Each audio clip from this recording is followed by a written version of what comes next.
Igbo Igbo ekele mulu kelesi unu ike ama m n'ụlọ hụrụ ọfụma ma bụ Mazi Uche na Ijegalu abịala ka ọsọ abịa na ọgbọ iwetara unu ihe mara mma ihe na-atọ ụtọ ihe na-atọ ka shuga na program nke a bụ anyị bụ ndị Igbo site na Procyon television na redio ifu karịrị irimụdị ifu na obi dị m ụtọ nnọọ igosi na ihe ọma mere na Kaduna ọkachasị na ICWA nke Kaduna ụnyaahụ ha wee tọpịa azụ na ikpunye okpu na emume nke bụ ichi aka eze. Nwanna ọ bụ na ị nọ na obi eze ndị Igbo ụnyaahụ efu na ihe niile mere ọ wee gaa n'udo anwụ achahụ nke ukwuu mmiri ezo chacha agbahụ mba eseghị okwu eweme ihe n'udo na-aga igwe na-amụrịsa amụ abụsụsa amụ ebe niile ya wee gosi m na ndị Igbo ga na-aga n'iru ruo ebighị ebi n'ihi na ihe mere ụnyaahụ dị egwu dịkwa kpọkpọ ị ga-anọ nwayọọ daa jụụ ka ịfụ nnọọ ka ihe si wee gaa.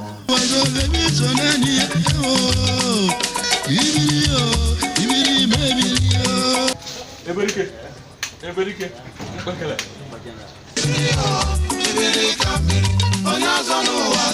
Oyo wine na Chineke anyị. Nna nke kwesịrị ntụkwasị obi atọ dị nwetụrụ ngozi. Ọ dị ka mmadụ ndị Igbo họpụtara. Ndị ga-anọgasị n'ebe dị iche iche ndị Igbo bi. Na m ọgọdọ adịrọ mma ịgba ọtọ ma ncha onye biri benye biri. Ndị a niile m ga-akpọ afọ ha bụ ndị echiri aka eze ụnyaahụ na obi eze ịma na ndị a niile bụ ndị isi ndị Igbo na zonu ha niile. Abịa na Kakuri onye echiri aka eze na Kakuri zone bụ His Royal Highness Livanus I Nneji from Kakuri zone. Enwe Chief Paul C. Obi aka eze Kunumashi zone. Chief Obedea Uche Akaeze Narayi zone. Chief Modestus Anusonwu Akaeze Banawa zone. Chief Harry Eze Akaeze Sabo zone. Chief Chikodi Ibe Akaeze Dokawan. Ọzọ Leonard Ajero Akaeze Federal Housing zone. Chief Okafor C. Kelvin Akaeze Bayaduse zone. Chief Godfrey Ejiofor Akaeze High Coast Zone. Chief Friday Ani Akaeze Kudenda Karatudu Zone. Pastor Okonkwo Ferdinand Ukachukwu Akaeze Goningora Zone na Government Land Zone 3. Chief Anayo Chukwu Onwatu Akaeze Goningora 2 After Ray. Chief Remigius Okafor Akaeze Agban Sunday Zone. Chief Peter Udoka Ogbonna Akaeze Television Zone. Chief Dominic Mojikwu Akaeze Ngwampama. Chief Kinsley Oke Chimbiko Akaeze Nafdak. Chief Agbo Chukwuemeka Anaga Akaeze Toka 2.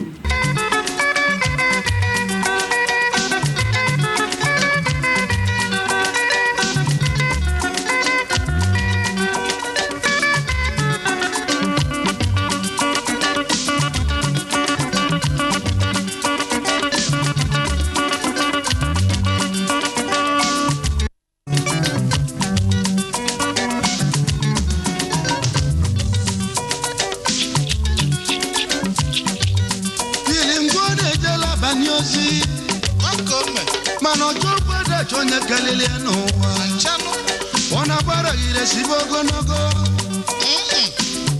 ọnụ ntụtụ na-abụ hada akụkọ dị isi ọnụ n'ụwa ma ncha onye na-amụ ọkpọ onye na-amụ iti ọkpọ isi ataja. Ndị a niile bụ ndị echiri aka eze na obi eze ụnyaahụ. Iburu onye Igbo nọ na Nwampama na Narayi na Sabo na Nwa Sunday na telivishọn ebe a niile akpọrọ afa na Kakuri n'ebe niile ndị a bụ ndị na-anyụsị anya eze na zonu gị nke ọ ya bụ inwe ihe gbasara ndị Igbo ịbịa jekwuru ha unu anụkọkpa awee na-ayọ na-asị ọ ya dị mkpa unu chịkọta aka ọnụ wee fụ na ndị aka eze niile na-azụ unu gara ihe na-agara ha ọfụma maka iweta eruru ọ na-adaba n'ihi na ndị Igbo si na anyịkọta mmamịrị ụlọ mee gịnị ọgba ụfụfụ ka sị kwubu na mbụ ihe gara ọfụma ụnyaahụ ọ dị mma ka a na-anyịkọta mmamịrị ọnụ ka ọ na-eme gịnị ka ọ na-agba ụfụfụ ICWA akamụdụ n'elu Ezigbo akamụdụ n'elu Honorable PG anyị akamụdụ n'elu Chief Walter VP1 akamụdụ n'elu Chairman Committee na ndị kọmitii ndị ọzọ na Coordinator ZDM na ndị ọzọ so na ezi enyi m nwoke Barrister Obimba na ndị otu ihe akamụdụ n'elu wee na-asị unu ka ihe gbasara ndị Igbo na-aga ọfụma ọ bụrụ na ị chọrọ inwetakwa m ka anyị kpakọta ihe gbasatara ahịa na-azụ maọbụ ụlọ akwụkwọ inwe maọbụ ụka ị na-aga ma ihe ọ bụla ị chọrọ ka ndị mara nke ndị bekee na-akpọ advertisement ihe nweta anyị na 08122807671 o nwetakwa anyị na 08094646206 ọ nwetakwa anyị na www.procyonrtv Procyon bụ PROCYON ihe ọbụla anyị na-eme ụwa niile na-afụ o nwere ihe ịma amahọ nwee nke mma ịmahọ ma ọ na-adị mkpa ịbịa ịtụtụ ọtụtụ arụrụ achịkọta ọnụ ọghọ ihe maka ndị Igbo si na-eme ihe ka esi eme ihe ome gịnị oyiye ihe afọ m bụ Maazị Uche Ijegalu ka ọ dị ụbọchị ọzọ anyị fụ ekele m unu kelesiri n'ike ndị Igbo unu ga-adị